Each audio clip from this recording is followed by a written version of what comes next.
Idi Amin was a brutal dictator, one of the worst of the last 100 years.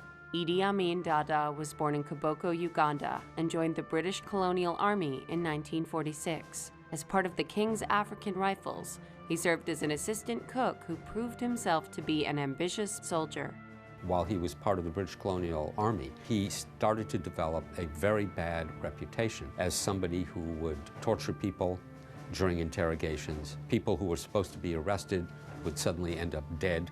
The British nonetheless kept promoting him.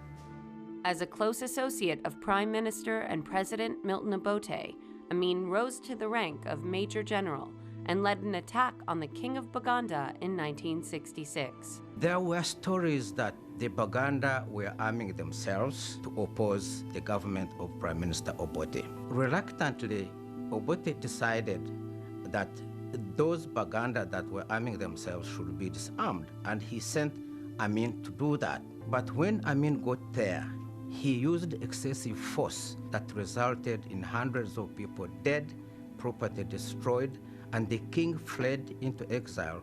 After relations with Prime Minister Obote soured, Amin staged a relatively bloodless coup on January 25, 1971, and took power over Uganda. Idi Amin staged his coup against Milton Obote when Milton Obote went to attend the Commonwealth Heads of State conference in Singapore. At first, he didn't kill many Obote loyalists, but in 1972, the year after the coup, people were literally massacred. After establishing military rule in Uganda, Amin demonstrated eccentric and ruthless behavior.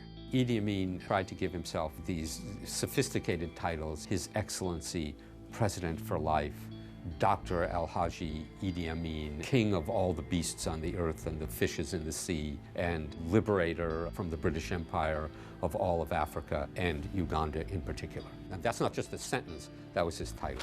Amin ordered massive massacres, motivated by ethnic, political, and financial factors, and created a death toll estimated by Amnesty International at 500,000. The people of Uganda coined the name Aminism. People were arrested, people were tortured, people were killed. It was a terrible period, unprecedented in the history of Uganda. In 1976, Amin offered safe haven in Entebbe to the Palestinian hijackers of Air France Flight 139. After many of the hostages were rescued and flown home via Kenya, Amin retaliated by killing hundreds of Kenyans living in Uganda.